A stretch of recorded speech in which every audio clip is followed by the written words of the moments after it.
धन्यवाद धन्यवाद. तर आता इथे स्टार्टिंगला आपल्याला ज्यावेळेस सॉफ्टवेअर इन्स्टॉल करतो आपण, तर जी करंट प्लेस आहे, तर याच्याबद्दल काल नव्हतं सांगितलं. करंट प्लेस आपल्याला चेंज करता येते. आता मी जर औरंगाबादला राहतो तर औरंगाबाद टाकू शकतो, किंवा कोणी समजा आता अहमदनगरचं आहे तर इथे आपण अहमदनगर टाईप करू शकतो.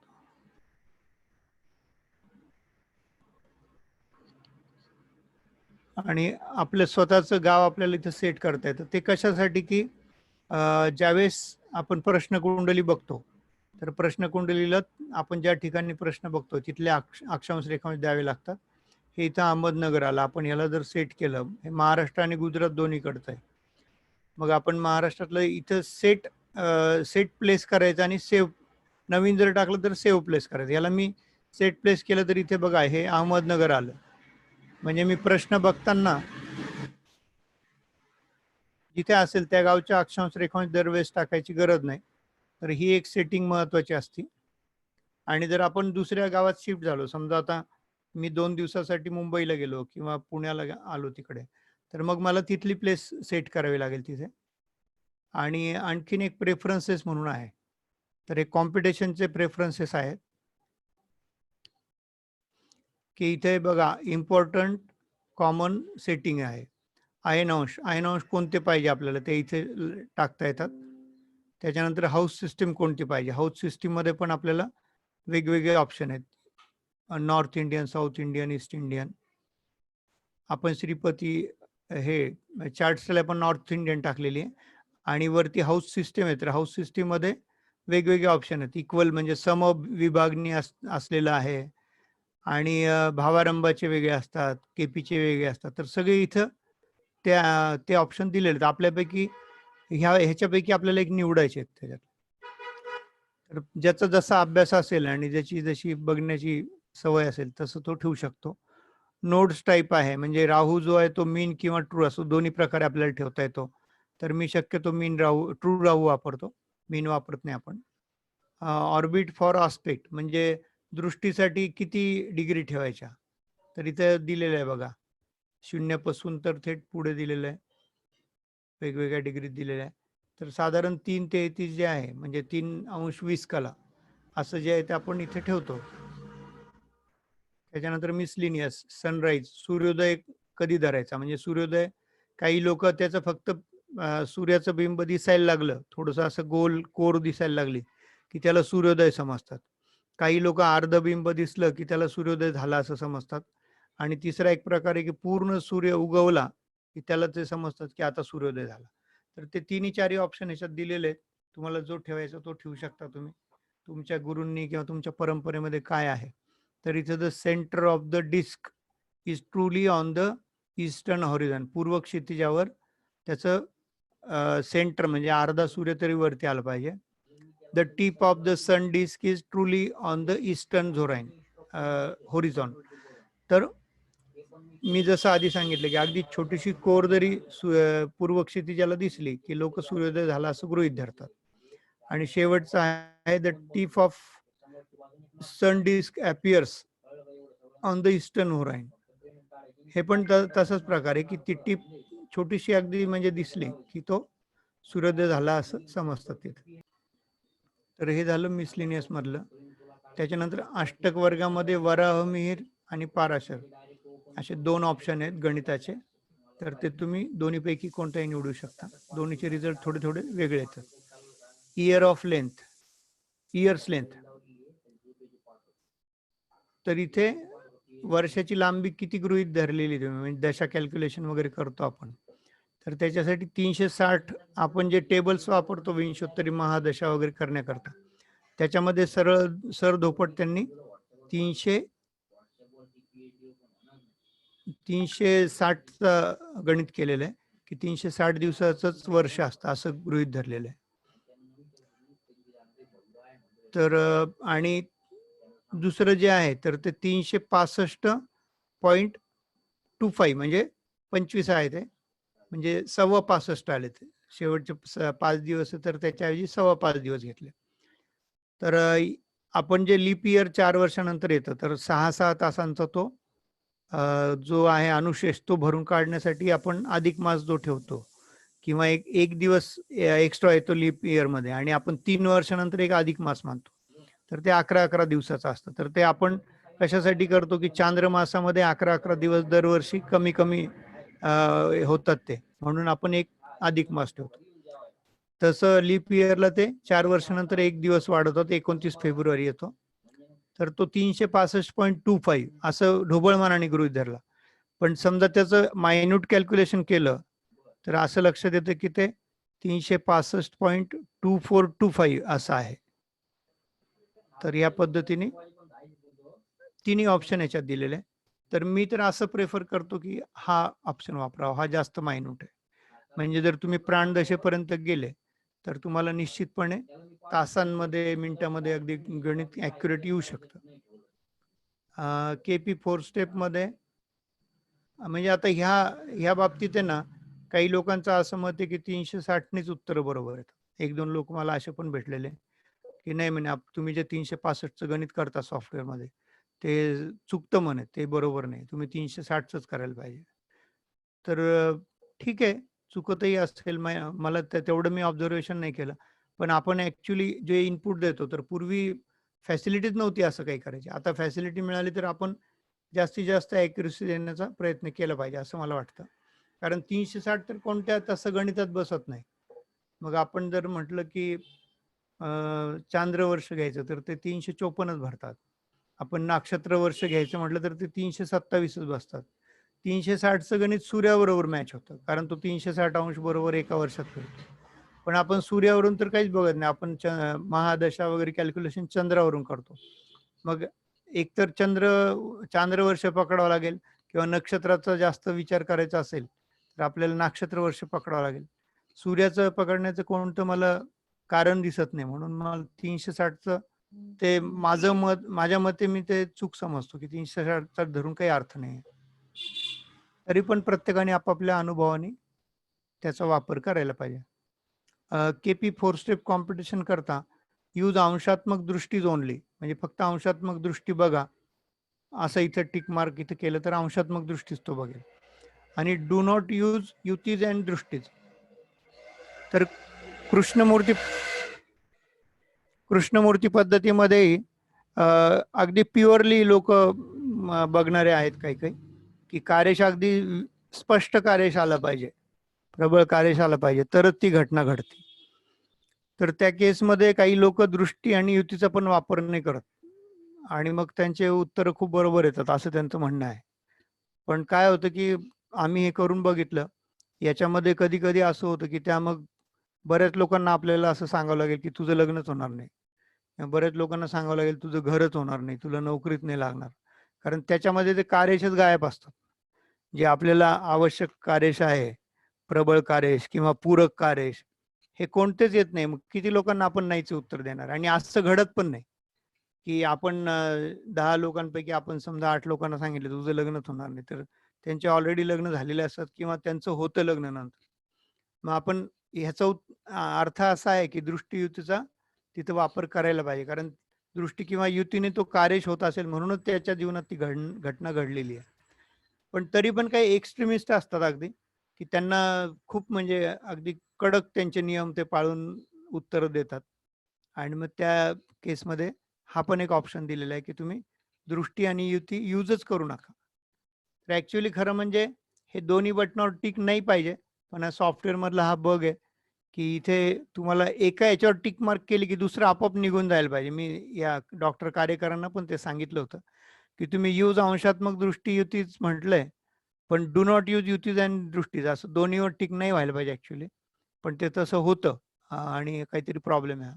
तर तुम्ही कोणत्या तरी एका याच्यावर टिक मार्क करायला पाहिजे. खाली ॲस्ट्रॉलॉजी डिटेल्समध्ये तुम्ही आपलं नाव, पत्ता, फोन नंबर हे सगळं टाकू शकता इथं. मी अजून टाकलेलं नाही याच्यात. कारण नवीन व्हर्जन लोड केलं आपण 6.0, त्याच्यानंतर ते टाकायचं राहिलेलं आहे. तर इथे आपलं नाव टाकायचं आहे. ॲड्रेसची फर्स्ट लाईन आहे, ॲड्रेसची सेकंड लाईन आहे आणि इथं टेलिफोन किंवा मोबाईल नंबर इथे टाकायचे. म्हणजे ज्यावेळेस तुम्ही प्रिंटआउट घेताल तर त्याच्या खाली तुमचं नाव इथं आणि फोन नंबर वगैरे त्या क्लायंटला समजेल. म्हणजे जर त्याला किंवा ते बघून कोणाला कॉन्टॅक्ट करायचा असेल की ही पत्रिका कोणाकडे काढलेली आहे, कोणी केली, तर आपले रेफरन्सेस त्याच्यावर राहावे, हा त्याच्या मागचा उद्देश आहे. आणि आजकाल पब्लिसिटी किंवा जाहिरात हा पण उद्देश आहे, की जे लोक बघतील ही कुंडली कुठून आलेली आहे, तर त्यांना तिथला फोन नंबर आणि ते दिसेल. भविष्यात त्यांना काम काही पडलं तर ते आपल्याकडे येऊ शकतात. त्याच्याकरता ही व्यवस्था केलेली आहे. अजून खाली जर तुम्ही बघितलं तर उपग्रह राईज प्रेफरन्सेस, जे गुलिका आहे, मांदी आहे, कालमृत्यू, अष्टप्रहर वगैरे जे आहेत, यमघंटक, तर त्याचा जे उदय आहे तर तो कुठून धरायचा. आता गुलिकचा इथं बिगिनिंग दाखवलंय.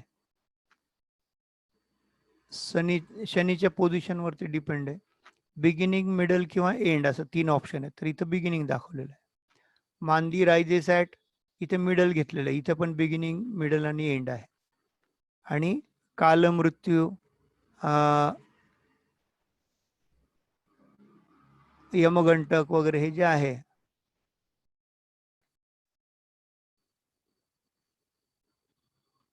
अर्धप्रहर, ते अर्धप्रहर झालं तिथं, अर्धप्रहर आहे ऍक्च्युली. मी तेच म्हटलंय काय नवीन आलं इथे. अर्धप्रहर येते, कालमृत्यू, अर्धप्रहर, यमघंटक, रायझेस ॲट, हे उपग्रह किंवा अप्रकाशित बिंदू असं त्याला म्हटलेलं आहे ग्रंथामध्ये. तर इथे पण मिडल, बिगिनिंग आणि एंड असे 3 ऑप्शन आहेत. तर या टर्मिनॉलॉजी जे वापरतात त्यांच्यासाठी कामाचं आहे. आणि शो चक्रा, चरकारकाच अँड भाव आरूढ पद हे अष्टकारक घ्यायचे का सप्तकारक घ्यायचे, हा इथे एक ऑप्शन आहे. चरकारक, भाव, आरूढ पद सिस्टीम. तर राहू जर वापरला कारकांमध्ये, चरकारकांमध्ये, तर तो ते अष्टकारक होतात. आणि जर राहू नाही वापरला तर ते सप्तकारक होतात. तर तुम्हाला काय वापरायचं हे तुमच्यावर आहे डिपेंड. तर त्याच्यासाठी इथे अष्टकारक आणि सप्तकारक हे 2 ऑप्शन आहेत. त्याच्यापैकी तुम्ही काही पण निवडू शकता. काही लोक राहूला काही महत्व देत नाहीत चरकारकामध्ये. वर त्याच्यावरती जर आपण बघितलं तर ayanamsa offset, use this with caution. अयनांशामध्ये शक्यतो बदल नाही करायला पाहिजे. अयनांशात जर काही फेरफार करायचे असेल तर त्याच्यासाठी आपला खूप स्टडी लागतो. अयनांश म्हणजे काय आणि अयनांशाच्या बदलाने काय होतं, तर हे आम्ही तरी याला काही छेडत नाही, कारण जे अयनांश आहेत तेच अजून समजायचेत सगळे, की कसे कसे प्रत्येकाने तयार केलेत. तर असे खूप प्रकारचे अयनांश आहेत आणि प्रत्येक जण असा दावा करतो की माझंच बरोबर आहे. तर आपण त्या भानगडीत न पडलेलं बरं. जे म्हणजे प्रस्थापित अयनांश आहेत, म्हणजे तुम्ही निरयन वापरा, केपी वापरा, लहेरी आहे, चित्रपक्ष त्याला म्हणतात, ते ह्या सगळ्यापैकी आम्ही एक वापरतो. केपीसाठी केपीचेच अयनांश वापरतो, म्हणजे ते ऑलरेडी सेट असतातच. तर त्याच्यामध्ये काही फार आतमध्ये जाण्याचा अर्थ नाही. त्याला खूप स्टडी झाली, आता सगळं संपलंय करायचं, अशा वेळेस ते तसे अयनांश वगैरे तुम्ही बदल करून बघू शकता. म्हणजे जे मोठे मोठे चित्रकार असतात ना, तर ते पहिल्यांदी काय माणसाचं चित्र काढतात, मग झाडाचं काढतात, मग घराचं काढतात, निसर्ग चित्र काढतात, म्हणजे एक पहाड आहे, मग नदी आहे, तिथे वेगवेगळे असं खूप काढतात ते. आणि ते अगदी हुबेहूब काढतात, की लोकांना बघून असं वाटतं की वाह काय छान चित्र आहे, असं तिथं जाऊन आल्यासारखं वाटतं. म्हणजे एखादा काश्मीरचा सीन असेल आणि तो इतका भव्य दिव्य ते काढतात आणि जिवंत वाटतं ते, की त्यांचं चित्र बघितलं की असं वाटतं की आपण काश्मीरमध्येच आहोत आता, एवढं त्यांचं जिवंतपणा चित्रात असतो. मग असे चित्रकार जे आहे, म्हणजे असं पिकासोच्या बाबतीत वगैरे सांगतात की त्यांनी ते चित्र, ते अगदी लहान मूल असताना, तो अगदी लहानपणीच तो चित्र काढायला त्याने सुरू केलं. आणि मग एक मध्य म्हणजे तरुण वयात येईपर्यंत तर त्याचं सगळं काढून झालं होतं. म्हणजे त्याचं इतकं कौतुक व्हायला लागलं आणि जे चित्रकारितेमध्ये ज्या काही टॉपच्या सगळ्या गोष्टी असतात ते सगळं त्याचं करून झालं. मग आता काय करायचं? मग आता हे मोठे मोठे चित्रकार आहे ना, मग हे रेखाचित्र किंवा मुक्त हस्तचित्र, मग आता नवीन आलं फुंकरचं चित्र, मग रंग टाकून द्यायचा कॅनव्हासवर किंवा काचेवर आणि त्याला फुंकायचं. मग ते जे चित्र तयार होईल त्याच्यातून वेगवेगळे अर्थ ते सांगतात आपल्याला, की ह्या फुंकरमधून काय चित्र तयार झालं, किंवा काहीतरी रेषा ओढतात आणि त्या रेषांमधून ते सांगतात की ह्याला असा अर्थ आहे, हे डिप्रेशनच्या रेषा आहेत, ह्या उत्साहाच्या रेषा आहेत. आणि ते सामान्य माणसाच्या समजण्याच्या पलीकडचं असतं ते. मग सामान्य माणूस म्हणतो हे तरी हे काय चित्र आहे असं. तुम्ही काहीतरी देवाचं काढा किंवा काहीतरी एखादं माझं चित्र काढा, मी कसा बसलोय. तर मग माणसाचं जरी चित्र काढलं तरी त्याच्या भावना ज्या आहेत त्या अस्सल त्या भावना उतरतात. तुम्ही कधी-कधी बस स्टँडवर बघितलेलं असेल, की काही मुलं जे आर्ट कॉलेजची मुलं असतात, तर ते बस स्टँडवर बसलेल्या लोकांचं रेखाचित्र काढतात आणि त्याच्या मनात मग काय भावना असतील, तो काय विचार करत असेल, ह्याच्यावर ते एक्सप्लेनेशन करतात. आणि त्याची त्याच्या त्या भावना म्हणजे त्यांनी ज्या टिपल्या होत्या, त्या चित्रामध्ये त्याला अपेक्षित होत्या, त्या दुसऱ्यांना तशाच वाटतात का, ह्याचा ते अभ्यास करतात. तर मग अशा हाय लेव्हलचा ज्यावेळेस अभ्यास असतो किंवा नुसते रेघोट्या मारलेल्या चित्रातून परत काहीतरी अर्थ काढतात. तर ती लेव्हल म्हणजे ज्योतिषामध्ये जर आपण असं म्हटलं, की मग ती अयनांश बदलून बघा किंवा वर्गकुंडल्यांना दशा लावून बघा किंवा महादशा ज्या आहेत त्या चंद्राच्या ऐवजी इतर ग्रहांपासून कॅल्क्युलेट करा. हे जे रिसर्च बेस्ड ज्या गोष्टी आहेत, तर सगळं पारंपरिक केपी वगैरे जे कोळून पिलेले आहेत लोकं आणि त्यांना आता काही उरलंच नाही करायसाठी. अशा लोकांनी हे प्रयोग करावेत. तर प्रत्येकाने आपापली हे तपासून बघावे, की आपली पातळी, आपली कुवत, आपली पात्रता काय आहे? आपण किती अभ्यास केलेला आहे, किती आत्मसात झालेलं आहे आणि काय-काय प्रयोग करायला पाहिजे आणि काय नाही करायला पाहिजे. तर मी काही लोकं असे बघितले, की ते नुकतेच येतात या शास्त्रामध्ये आणि ते थोड्या दिवसांनी सांगायला लागतात, की मी हा रिसर्च केला. म्हणजे रिसर्च कधी होणार, की आधी सर्च झालं, सगळं समजलं आणि मग रिसर्च सुरू होतो. तर नंतर अजून काय रिसर्च करणार ना तुम्ही? आत्ताच आले तुम्ही नुकतेच इथे आणि काही लोकांचे तर वर्ष 2 वर्षात 4-5 पुस्तकं पण छापून होतात. त्याची लगेच दुसरी आवृत्ती, तिसरी आवृत्ती असं पण मी ज्योतिषी बघितलेले आहेत. ठीक आहे म्हणजे कदाचित ते हुशार असतील. आपण त्यांचं मूल्यमापन नाही करू शकत. पण इतकी घाई नाही करायला पाहिजे. कधी-कधी त्याच्यामध्ये ना आपल्याकडून चुकीचे मेसेजेस जातात. कारण जे नवीन शिकणारे आहेत, ते ज्यावेळेस कोणाचं पुस्तक वाचतात ना, तर ते अगदी म्हणजे देवाकडून वरतून छापून आलेलं आहे, एवढं त्याच्यावर विश्वास ठेवतात आणि त्याच्यावर ते प्रॅक्टिसही सुरू करतात. तर इथे धोका होऊ शकतो, की जे नवशिके आहेत, त्यांना आपण मिसगाईड करतो, असा त्याचा अर्थ होतो. तर अशी घाई कोणी करू नये पुस्तकं छापण्याची, लिहिण्याची. तुम्ही लेख प्रसिद्ध करा पाहिजे तर कुठं व्याख्यान द्या. मग त्याच्यातून तुम्हाला कळेल, की आपण काय करतो आणि लोकांचं ऐका तुम्ही. आता काल ज्यांनी व्याख्यान ऐकलं असेल, त्यांना लक्षात आलं असेल, की आपल्याला अजून काय-काय करायला पाहिजे, आपण कुठे आहोत, की किती डीप अभ्यास असतो, की नुसती पत्रिका बघितली, की फोटोग्राफिक मेमरीसारखं त्यांच्या ती लक्षात राहते मॅडमच्या आणि त्या पटापट त्या पत्रिकेवर बोलतात. मला तर अशी इमॅजिन पण नाही करता येत. कोणी जर म्हटलं ना, माझं हे लग्न आहे, मग इथं हा ग्रह आहे. तर मी त्याला म्हणतो, "तसं काही मला सांगू नको. एकतर मी ती कागदावर लिहून काढेल किंवा त्याच्यापेक्षा मला लॅपटॉप समोर असला, तर माझं डोकं काम करतं." मी त्याला सांगतो, "अशी पत्रिका सांगू पण नका आणि मी पण तशी बघणार नाही पत्रिका." आता बरेचसे लोकं येतात, त्यांना गोचर इतकं पाठ असतं अचानक आपल्यासमोर उभे राहतात आणि माझी ही राशी आहे आणि माझं सध्या कसं ग्रहमान आहे सांगा मला. तर मी तरी तसं काही सांगू शकत नाही. जे ज्योतिषी असतील, तर मी त्यांना खरंच ग्रेट समजतो. की पटकन कोणी आलं माझी कुंभ राशी सांगा माझं आता शनीचं मला कसं आहे, 7.5 कशी आहे किंवा गुरु माझा कसं फळ देणार आहे यावेळेस. तर मी त्याला नमस्कार करतो, की ज्यावेळेस मी कॉम्प्युटरच्या समोर बसलेलो आहे स्क्रीनच्या समोर, तोपर्यंतच तू मला ज्योतिषी समज. एरवी मी तुझ्यासारखा आहे आणि मी त्याला अगदी दिलगिरी व्यक्त करतो, की असं मला विचारू नकोस तू, की भेटला आणि अचानक बॉम्ब टाकला माझ्यावर, की तू मला सांग आता माझं कसं आहे. तर तेवढा मी एक्सपर्ट नाहीये. हां, कॉम्प्युटरच्या समोर असलं तर मग माझ्यासमोर कोणी बोलू शकणार नाही असं मी म्हणतो. पण मी कॉम्प्युटरच्या समोर नसलो तर मग काही मला सांगू नका. कारण मी ज्यावेळेस कॉम्प्युटरच्या समोर बसतो तर एका पत्रिकेसाठी 6-6 सॉफ्टवेअर उघडून ठेवतो मी आणि मग म्हणतो, "आता विचार तुला काय विचारायचं?" आणि मग मी त्याला उत्तर देतो आणि त्याचं व्यवस्थित समाधान करतो. त्याच्यापैकी 75 ते 80% उत्तरं खरे येतात. 20-25% चुकतात देखील. हे सुद्धा मी नम्रपणे कबूल करतो. तर असं जादू वगैरे काही नाही. ज्योतिष म्हणजे अभ्यास आहे, शास्त्र आहे, साधना आहे आणि तपस्या आहे ती. तर ज्याची जेवढी कॅपॅसिटी आहे तसं तो करतो आणि आपण आता खूप वेगळ्या जगात वावरतो. आपल्याकडे मल्टीटास्किंग आता हे आलेलं आहे, की एका वेळेस खूप गोष्टी आपल्याला करायच्या असतात. Facebook आहे, WhatsApp आहे, टीव्ही आहे, इतर सगळ्या गोष्टी आहेत. तरी त्या मानाने मी स्वतः टीव्ही फारसा बघत नाही. तर ते एक सुख आहे, की आपण त्याच्या नादात नाही आपण अडकलो. नाहीतर खूप व्यवधान असतात आणि त्याच्यातून हे ज्योतिष करायचं म्हणजे अजून दिव्य काम आहे. इथे अयनवंशाचं हे तुम्हाला मी सांगताना थोडंसं विषयांतर झालं, पण ते तरीसुद्धा आपल्या कुठं एक त्याच्यातलं एखादं वाक्य जरी आपल्याला कामं आलं तरी सार्थक झालं असं म्हणूया. वरती इथे अजून आहे optional bodies plotting.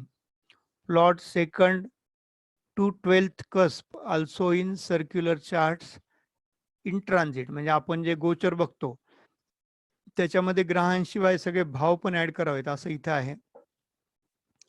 Do not plot Uranus, Neptune and Pluto. खूप गर्दी होऊ नये म्हणून काही लोक तिथे त्या गोचरमध्ये ग्रह घेत नाहीत, कारण त्यांचं मुवमेंट पण तेवढं फास्ट नसतं. त्याच्यामुळे हे ग्रह नाही घेतलं तरी काही बिघडत नाही. Do not plot Gulika and Mandi. हे सुद्धा जर तुम्हाला आवश्यक वाटत नसेल तर तुम्ही हे टाळू शकता. तर त्याच्यावर टिक मार्क केलं तर ते तुम्हाला दिसणार नाही त्याच्यात. डू नॉट प्लॉट HL होरा लग्न किंवा GL म्हणजे घटी लग्न, हे जर नको असेल, कारण याचा जर तुमचा अभ्यासच नसेल तर ते घटी लग्न आणि होरा लग्न दाखवून काय उपयोग आहे. तर त्याच्यामुळे ज्या ज्या गोष्टी आपल्याला कळत नाहीत त्या तिथं प्लॉट न केलेल्या बऱ्या. आणि मग तुम्हाला सुटसुटीतपणा तरी येईल की बाबा ठीक आहे, आपल्याला जे 9 ग्रह आहेत तेवढे बघायचे आहेत, तेवढे पुरेसे आहेत. तर ठीक आहे, त्या त्या पद्धतीने तुम्ही याची सेटिंग करू शकता. Planetary position. तर इथे 2 पोझिशन आहेत, जिओसेंट्रिक किंवा टोपोसेंट्रिक. जिओसेंट्रिक म्हणजे आपण आपण जे ज्योतिषचा अभ्यास करतो तो जिओसेंट्रिकच आहे. ॲक्च्युली सूर्य सेंटरला आहे आणि सगळे ग्रह सूर्याभोवती फिरत आहेत. त्याच्यामध्ये एक गुरुत्वाकर्षण आहे सूर्यामध्ये, की त्यांनी सगळ्या ग्रहांना असं खेचून ठेवलेलं आहे, की तो त्याला खाली किंवा वर पडू देत नाही किंवा तो निसटत नाही त्याच्या कक्षेमधून. तर ते सूर्याचं मोठं काम आहे. पण आता कसं आहे, की जर सूर्याने खेचलं असं म्हटलं, म्हणजे मी ढोबळ संकल्पना सांगतोय हां. तुम्हाला सायंटिफिक काही सांगत नाही मी. की एक सर्वसामान्य व्यक्तीच्या मनात हा प्रश्न येऊ शकतो, की जर हे ग्रह सगळे अशा अवकाशात आधांतरी फिरतात, तर मग ती शक्ती कोणती आहे? तर ती शक्ती अशी आहे, की सूर्य सेंटरला आहे आणि त्याच्या एक आकर्षण शक्तीमुळे, जसं आपण गुरुत्वाकर्षण पृथ्वीवर आहे, की जे म्हणजे त्याच्यामध्ये सिद्धांत कसा आहे, की जी वस्तू मोठी आहे ना, त्याच्याकडं माणूस खेचला जातो. म्हणजे जसं आता आपण मोठं दुकान बघितलं, की तिथं जातो. मोठा माणूस दिसलं, की आपण नमस्कार करतो. म्हणजे नमस्कार का करतो? आपण झुकतो तिथं. म्हणजे तो गुरु आहे, गुरुत्व आहे आणि तिथं आपण झुकतो.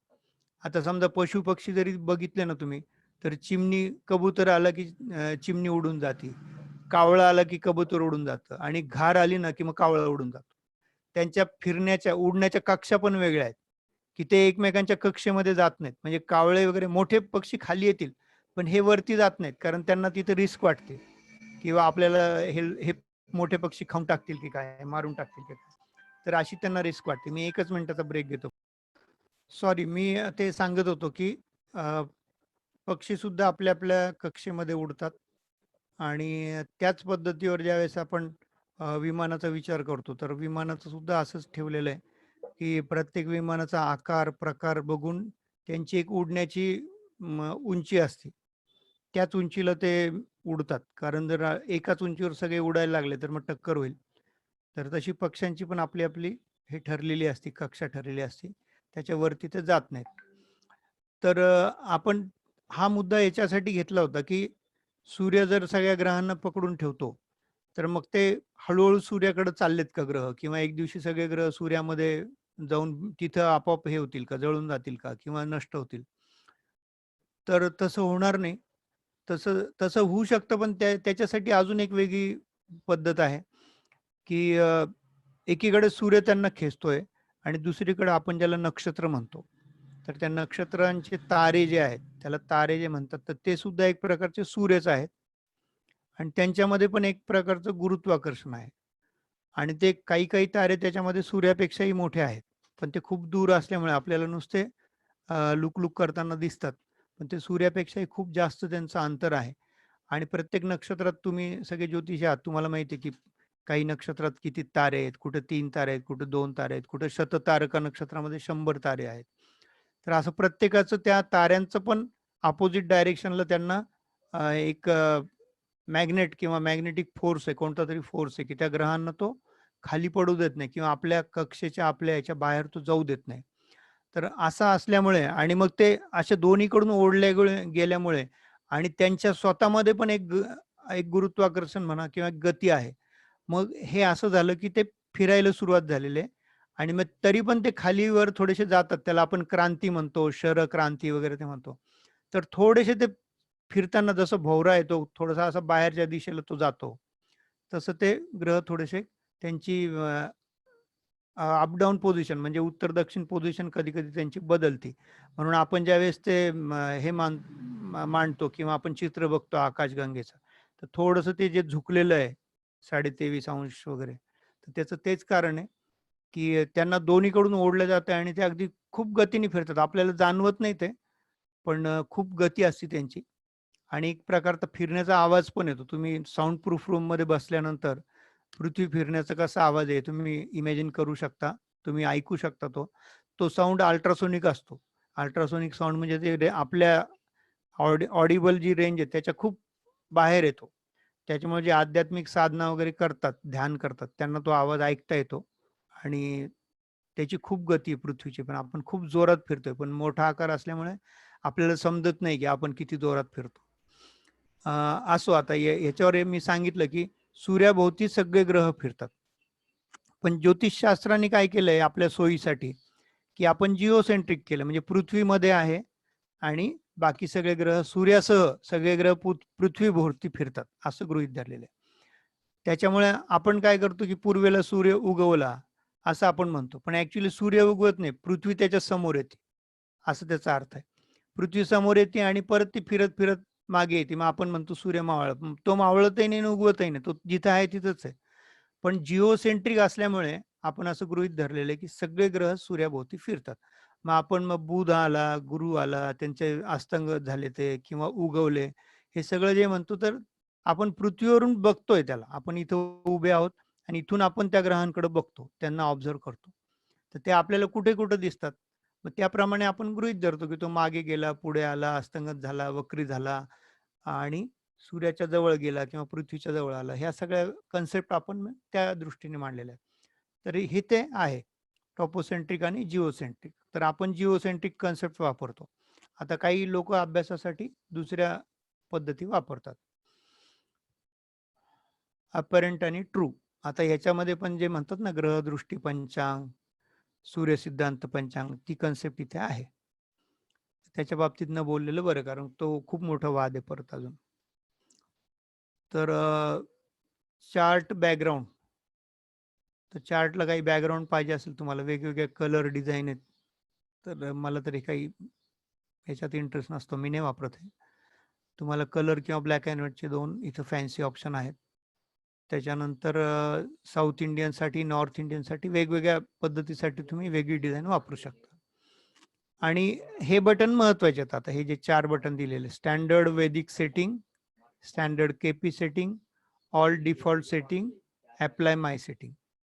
तर तुम्हाला पारंपरिक पद्धतीनेच कुंडली बघायची तर तुम्ही इथं क्लिक करा. त्यांनी सगळ्या सेटिंग ऑटोमॅटिक घेतल्या. त्याच्यानंतर तुम्ही जर केपीची पाहिजे तर तुम्ही इथे चेंज होताना दिसेल बघा तुम्हाला. स्टँडर्ड केपी सेटिंग म्हटलं तर आता आयन अंश बदलले, कृष्णमूर्ती आले. ही प्लॅसिडस कृष्णमूर्ती भाव पद्धती आली. नॉर्थ इंडियन आणि मीन राहुला. तर याला तुम्ही पर्सनली परत आपल्या स्वतःसाठी चेंजेस करून घेऊ शकता याच्यात. आणि सगळं तुमचं झालं की इथे अप्लाय माय सेटिंग हे बटन दाबायला विसरायचं नाहीये. तर हे अप्लाय माय सेटिंग केली की तुमची सेटिंग इथे सेव्ह झाली आणि नेक्स्ट टाइम तुम्ही चालू करताल सॉफ्टवेअर तर तुम्हाला त्या सेटिंगमध्ये ते दिसेल. आणि दुसरी एक सेटिंग आहे प्रेफरन्सेसमध्ये कॉम्पिटिशन आणि स्क्रीन साईज. तर स्क्रीन साईजमध्ये तुम्हाला 4 ऑप्शन आहेत तिथे.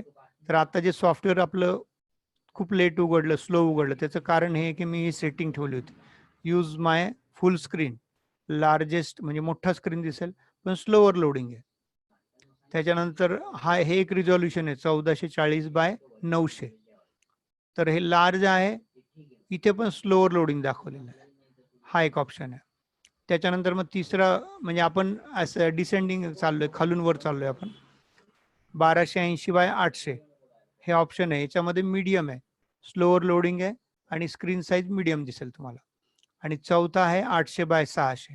डिफॉल्ट आहे. हा स्मॉल आहे. स्क्रीन तुम्हाला छोटा दिसेल, पण लोडिंग त्याचं फास्ट आहे. फास्टेस्ट लोडिंग आहे. तर मी ही सेटिंग लावतो कारण काय होतंय, की दरवेळेस आपल्याला उघडायला उशीर लागू नये म्हणून. मला असं वाटलं की होतं की या नवीन व्हर्जनमध्ये काही डॉक्टर कार्यकारांनी वेगळी हे ठेवली असेल. पण त्याच्यात काही विशेष डेव्हलपमेंट झालेली नाही. फक्त व्हर्जनचं नाव चेंज झालेलं आहे आणि पंचवर्गीय बल त्याच्यात ऍड केलं असं ते मला तोंडी फोनवर बोलताना म्हटले. तर ते पण मी बघितलं नाही काय नेमकं ऍड केलं, त्यांच्याशी एकदा मी बोलणार आहे. तर हे मी तुम्हाला याच्या सेटिंग समजून सांगितल्या. काल ज्यावेळेस मी डेमो दाखवला तर हे राहून गेलं होतं, म्हणजे ह्याच्यावर आपण बोललोच नव्हतो काही. आणि काही लोकांनी मला सांगितलं की ते आम्हाला परत ऐकायची इच्छा आहे, म्हणून मी तुम्हाला हे दाखवलं. आता मी तुम्हाला अनम्यूटला चान्स देतो आणि काही प्रश्न विचारायचे असतील या सॉफ्टवेअरवर तर तुम्ही विचारू शकता. 22 लोक आहेत आज. आपण अनम्यूट करून माझ्याशी बोलू शकता.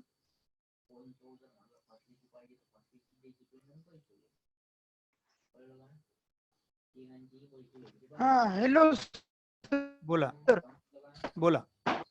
हा सर, आताच जे हे तुम्ही कुंडली संदर्भात सांगितलं, हम्म, हा हे रेखांश आणि वृत्तांश अंश हे जे सांगितलं तुम्ही, हम्म. हा तर हे कशा संदर्भात आहे? कुंडलीच्या संदर्भातच आहे, ज्योतिषशास्त्राच्या संदर्भात. हा बर. धन्यवाद धन्यवाद. कोणाला अजून विचारायचे काय? पावले सर, हा बोला. माझ्याकडं 2009 आहे. अच्छा, तर ते देऊन मला तुम्हाला कार्यकारांचं एक्सचेंजची मिळू ऑफर शकतो? आहे सर? नाही, कार्यकारांचं नाही एक्सचेंज होणार, तसं करू पण नका तुम्ही. कारण जे कुंडली 2009 आहे का तुमच्याकडे की किस्मत आहे? हो, 2009 आहे. किस्मत आहे की कुंडली आहे, नेमकं कोणतं आहे? किस्मत आहे. हा, तर तुम्हाला एक्सचेंज ऑफर आहे. तुम्ही 2018 ला एक्सचेंज करू शकता. आणि किस्मत मध्ये सुद्धा कृष्णमूर्ती पद्धतीच्या डिटेल गोष्टी सगळ्या आलेल्या आहेत. तुम्हाला कार्यकारांचं घ्यायचं तर ते स्वतंत्रपणे घ्यावं लागेल, कारण हे असं एक्सचेंज नाही करता येणार. कंपनीची ऑफर असते ना, त्याच्यामध्ये आम्ही एक्सचेंज देतो. आणि डॉक्टर कार्यकारांचं नका करू तुम्ही, म्हणजे तसं नाही करता येणार. कारण ते जे डोंगल आहे ना, तुम्ही आम्हाला वापस देता, ते आम्ही कंपनीला पाठवतो. आणि ते डोंगल पाठवल्यावर आपल्याला जे बिल येतं त्याचं, तर ते एक्सचेंज ऑफर मधलं बिल येतं. त्याची एक वेगळी रेट लिस्ट आहे, तर ती तुम्हाला पाठवतो मी. तर एक्सचेंजला तुम्हाला कमी पैसे लागतील. म्हणजे किस्मत 2018 जर नवीन घेतलं तर 9,000 रुपये त्याची किंमत आहे. पण तुम्ही जर एक्सचेंज केलं तर तुम्हाला एवढे पैसे नाही लागणार. बर. हा, तर त्याच्यामुळे तुम्ही हे ठेवा. कारण किस्मत सॉफ्टवेअर मधली जी कुंडली आहे किंवा ॲस्ट्रो ऑफिस मधली आहे, तर ती परिचित कुंडली आहे. म्हणजे जनरली मार्केटला तुम्ही जर प्रिंट आउट दिली तर त्या नवीन दुसऱ्या ज्योतिषाला सुद्धा ते पटकन कळतं. आणि जर तुम्ही डॉक्टर कार्यकारांचं घेतलं तर तुम्हाला स्क्रीनवर बघून काही बोलायला वगैरे ते ठीक आहे, पण त्याच्यातून प्रिंट आउट लोक देत नाहीत विशेष.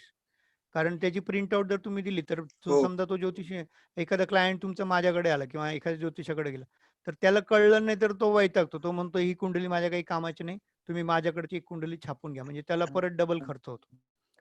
तर तुम्ही किस्मत राहू द्या. आणि जेव्हा तुम्हाला वाटेल की आता डॉक्टर कार्यकारांचं पण घ्यायचं, तर त्यावेळेस तुम्हाला ते स्वतंत्रपणे घ्यावं लागेल. त्याच्यात 6,500 आणि 9,000 असे 2 प्रकार आहेत. तर तुम्हाला जर हेल्प पाहिजे असेल 6,500 वाला, तर ते आधी घ्या. तुम्हाला पाहिजे, नंतर पाहिजे तर अपग्रेड करता येईल ते.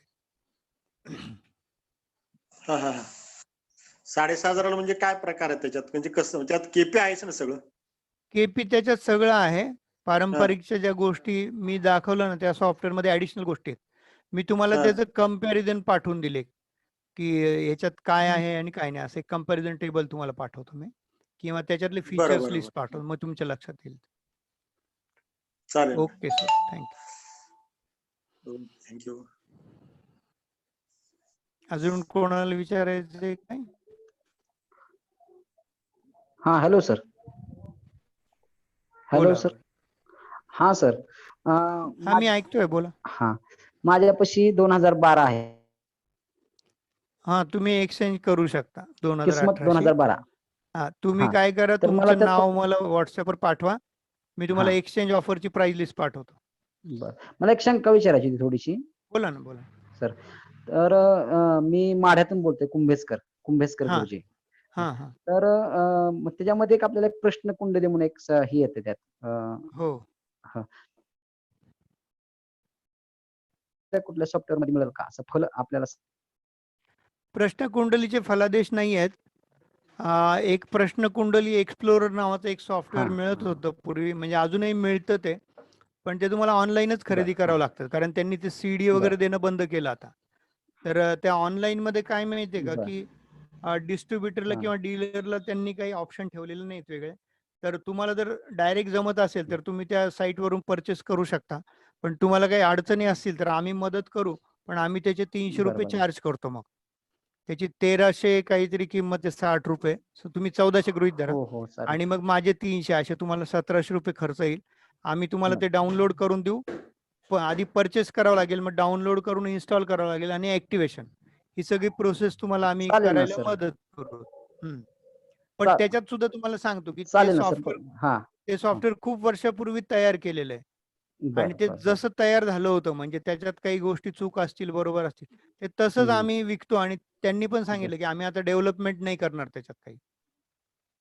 तर त्याच्यामध्ये थोड्याशा तक्रारी येतात तर लोकांच्या. शक्यतो ते जरा थोडस ऐका ना, त्याच्यामध्ये काही लोकांच्या तक्रारी येतात की आम्हाला राहू केतू बोला ना एकाच सर. ह्याच्यात दिसतोय, किंवा कधी कधी अजूनही काही इतर प्रॉब्लेम आहे, डिस्प्ले होत नाही.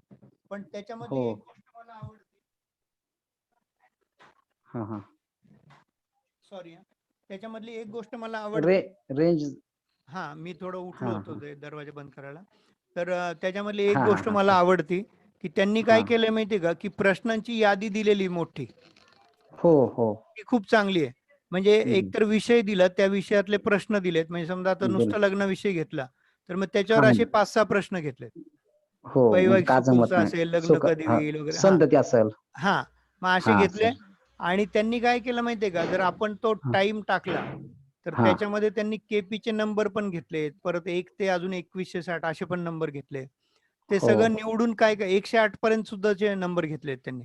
मग ते घेतलेत हो. निवडलं ना, की तो काय करतो माहितीये का, तुम्ही जो प्रश्न निवडला होता, तर हा हा. त्याला कारक ग्रह कोणता आहे? मग तो बर. कुठे आहे? आणि मग चंद्र कसा आहे? लग्न कसं हम्म, आहे? ह्याचं वा डिस्क्रिप्शन जे देतो ते मस्त आहे. छान आहे. हा हां, म्हणजे म्हणजे ती कुंडली चुकत असेल किंवा काही गोष्टी चुकत असतील, पण त्याचं ते काय अडचण डिस्क्रिप्शन भारी आहे. आणि भारी त्यांनी हा. होतं काय माहितीये का, आपण जे ब्लँक असतो, कधी-कधी एखादा हो प्रश्न विचारतं आपल्याला कोणीतरी, ते पण लक्षात आपल्याला येत नाही आपल्या. सुचत नाही हां, की सुचत नेमकं नाही आता बरोबर काय आहे. करावं, कोणता कारागृह. कधी-कधी आपण असं हँग होऊन जातो. तर हो मग त्या केसमध्ये आपल्याला ॲटलीस्ट आहे ना, त्या अ, याचा अंदाज तरी येतो, की काय बघायला पाहिजे नेमकं. क्लू मिळतो हो आपल्याला. हो आणि त्या बरोबर आहे ना सर. क्लूवरून आहे हा ना, आपण बरंच काही सांगू सांगू शकतो शकतो पुढे. सांगू म्हणजे शकतो जसं हो म्हणतो सर. ना, सुतावरून स्वर्ग, पण ते सूत तर स्वर्ग पाहिजे आधी आपल्याकडे. पाहिजे हो तर बरोबर आहे मला ना. आणि ती जी इन्व्हेस्टमेंट आहे ना, की 1000-2000 रुपये इन्व्हेस्ट आपल्यासाठी असं फार मोठी नाही. कारण आपण नाही आहे त्याच्यावर जे नाही आहे, नाही आनंद आहे. मिळवतो, तर हो तो लाखो समाधान रुपयाचा असतो, की एक एखाद्याचा समाधान प्रश्न, मोठं आहे जास्त हो एक हो प्रश्न बरोबर आहे सर. सुटला कोणाचा, तर त्याच्या इतका हो आनंद तर नाही दुसरा. समाधान हो सर हो तर सर. तुम्ही ते घेऊ शकता सॉफ्टवेअर. फक्त मी त्याच्यातले सर प्रोज आणि कॉन्स सांगितले, म्हणजे चांगल्या आणि हो वाईट गोष्टी दोन्ही हो तुम्हाला सांगितले. हो. तर तुमचे कुर्डुवाडीचे जे हे आहेत ना, जर मला बोराडे परचेस सर, करायचे असते 1700 रुपये. हां, बोराडे सर वगैरे त्यांनी हो घेतलेले आहेत आहे आहेत ते सर. सॉफ्टवेअर. हां, राजाराम हो सर हा ते बोरसे. झालत. हो हो हां, हो सर हो. त्यांच्याकडे आहे ते सॉफ्टवेअर, आणि ते नेहमी विचारत असतात, नवीन काही आलं का? ते हो ना अगदी हो. गुरुसारखं मानतात. ते ॲक्चुअली हो माझ्यापेक्षा मोठे आहेत, हो पण ते हो फार रिस्पेक्ट करतात. आणि हो मी सर. काही पण सांगितलं ना नवीन आलं, तर ते आवर्जून म्हणजे घ्यायची इच्छा असते त्यांची, हो घेतात ना सर बऱ्याचदा. हो. इथंच आहे तर माड्यापासून हा. हां, ते जवळच आहे ते कुरवड माढ्यापासून. हो जवळ आहे जवळ आहे. तर हो. मी काय करीन तुम्हाला ते तुमचा नंबर असेल ह्याचा गुगल आपला पे स्टोअर ह्याचा आहे ना, गुगल Google पे. Payला आहे, आणि याला पण आहे आपल्या. तर मी तुम्हाला ते अकाउंटचा नंबर. फोनपे, पेटीएम सगळीकडे आहे. अकाउंट नंबर हो पण मी तुम्हाला पाठवू शकतो, काही प्रॉब्लेम नाही. हो सर. चालतंय सर ते मला ह्या नंबरला हां. तुम्ही पाठवलं तर मी त्याच्यावरती तुम्हाला परचेस हां, करेन मग पैसे. तुमच्या लॅपटॉप आणि कॉम्प्युटरला मात्र हो हे कनेक्टेड पाहिजे, नेट. मग नेटवरून आम्ही तुमचं स्क्रीन इथून बघू. बघू हा चालेल चालेल. टीमव्हीवर सॉफ्टवेअर घेऊन तुमचा स्क्रीन बरं मला इथे दिसतो. मग त्या बरं बरं. स्क्रीनवर आम्ही सगळं, जसं मी तिथं म्हाड्यात येऊन काम करणार आहे तुमच्या घरी येऊन, हो सेम तसं मी इथे बघून करू शकतो. हे करू शकता. तंत्रज्ञानाचा हा आपल्याला वरदान आहे, की आपण हो न भेटता बरंच काही करू शकतो. आता आपण करू जे शकता Zoomवर सर. एकमेकांच्या कनेक्शनमध्ये आहोत, कॉन्टॅक्टमध्ये राहत तर हो ना ते पण सर. तंत्रज्ञानाचं वरदान आहे. नाहीतर आता हो ह्या ना सर. कोरोनाच्या काळात आपण काय केलं असतं? काय ना भयानच अवघड फारच आहे अवघड परिस्थिती. झाली असती हो परिस्थिती. नाही हां. नाही. ही परिस्थिती अवघड आहे. हां, कित्येक ओके सर. लोकांचे मुलं दुसऱ्या देशात आहेत किंवा दुसऱ्या गावात आहेत. तर हो ना सर.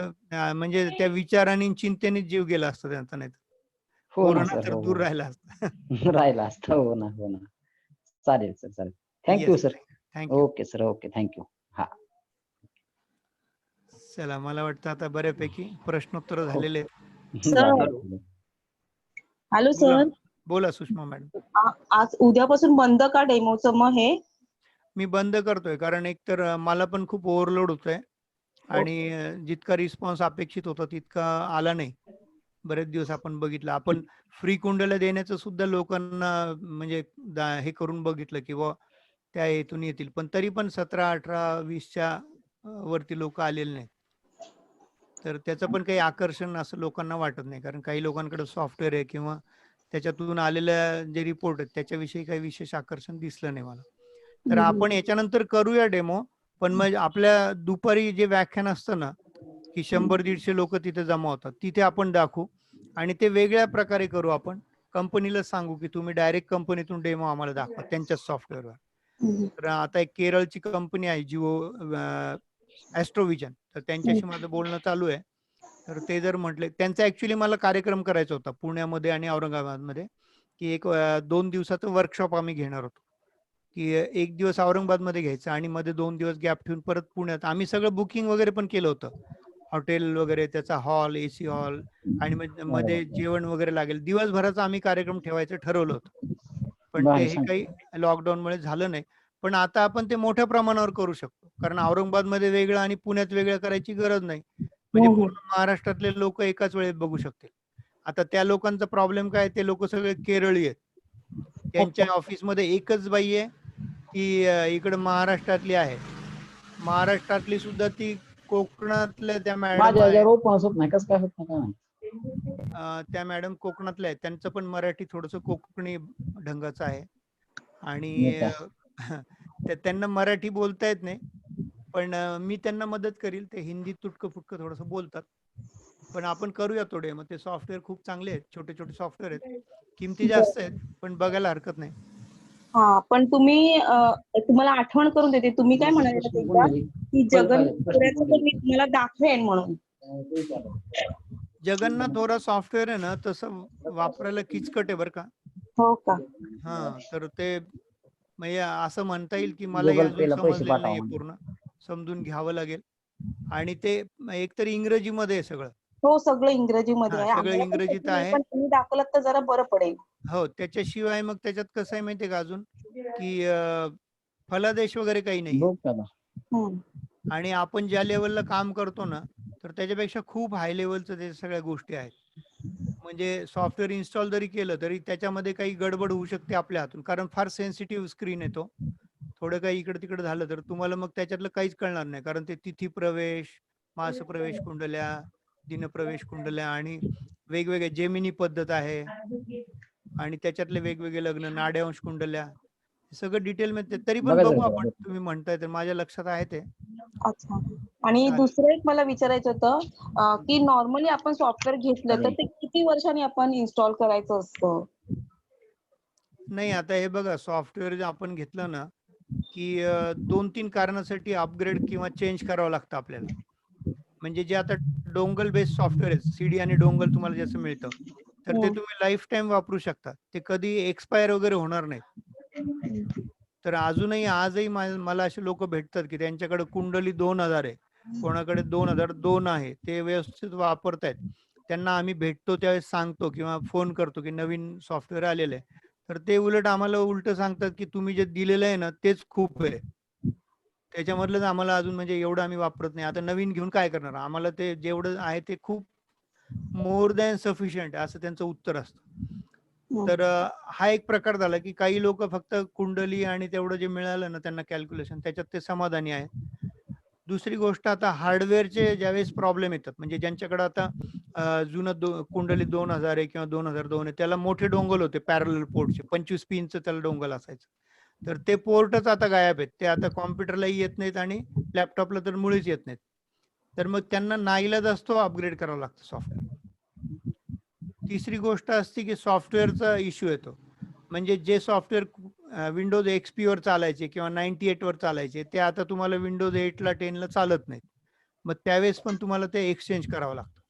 आणि चौथं कारण असं आहे की तुमच्या परिसरामध्ये सगळ्यांकडे जर कुंडली 2018 आहे, किस्मत 2018 आहे किंवा पाराशर आहे, वेगवेगळे सॉफ्टवेअर आहेत, आणि आपली एक व्यावसायिक स्पर्धा पण असते की ती निकोप असली तर चांगली, त्याच्यात काही हे नसतं. पण त्या स्पर्धेमध्ये टिकण्यासाठी आपल्याला आपल्या परिसरामध्ये जे नाहीये ते असावं असं वाटतं, की त्यांच्याकडे जे नाही ते माझ्याकडे असावं. मग तुम्ही जर जुनं सॉफ्टवेअर वापरत असाल तर तुमचे जे प्रतिस्पर्धी आहेत ते म्हणतात, अहो त्यांच्याकडे काय खूप जुनं आहे, तिथं कशाला जाता, माझ्याकडे सगळं नवीन आहे, लेटेस्ट आहे, तुम्ही हे बघा याच्यामध्ये ॲक्युरेसी आहे. असं करून ते आपले सुद्धा कस्टमर किंवा क्लायंट खेचू शकतात. या कॉम्पिटिशनमध्ये टिकण्यासाठी आपल्याला जे नवीन आहे काळाबरोबर चालण्यासाठी ते सॉफ्टवेअर अपग्रेड करणं गरजेचं असतं. आता प्रत्येकाने आपापली भूक किती आहे, हंगर किती आहे, तुमची तहान किती आहे त्याच्याप्रमाणे निर्णय घ्यावा. अच्छा, म्हणजे विशेष फलादेशामध्ये काय फरक पडत नाही का? त्याचा फलादेशामध्ये वगैरे पण फरक पडतो ना. पण मग तुम्हाला किती हंगर आहे, की नवीन जे अच्छा. येतं ते मला शिकायचंय, मला पाहिजे. आता तुम्ही बघताय, आजही बेसिक फोन वापरणारे सुशिक्षित लोक पण आपल्याला भेटतात. आणि ते फार हो. मोठ्या म्हणजे यांनी भूषण सांगतात ते, की आपण त्या भानगडीत पडलो नाही, आपल्याला काही ते येत नाही. आता मला एखादी गोष्ट येत नाही याच्यामध्ये काय भूषण आहे मला सांगा? येती म्हणण्यामध्ये भूषण आहे ना. पण त्यांना ते पुरुषार्थ वाटतो, की मी अजून बेसिक फोन वापरतो. ठीक आहे, आता त्यांच्या जागी ते ठीक असतील. पण एखादा अशिक्षित माणूस असतो, पण त्याला धडपड असते, की मला Android फोन घ्यायचा, मला त्याच्यातलं शिकायचं. मला ह्या माणसाचं कौतुक वाटतं, की तो अगदी म्हणजे अडाणीच असतो, पण त्याला फार हौस असते सगळ्या गोष्टी. पण तो माणूस पुढे जातो किंवा त्यांनी काहीतरी जीवनात पुरुषार्थ केला असं म्हणता येईल. तर माझा हा व्ह्यू आहे. कदाचित चूकही असेल बरं. किंवा कोणाला पटणारही नाही. पण पुढे जाण्यात, काळाबरोबर चालण्यात खरी मजा आहे असं मला वाटतं.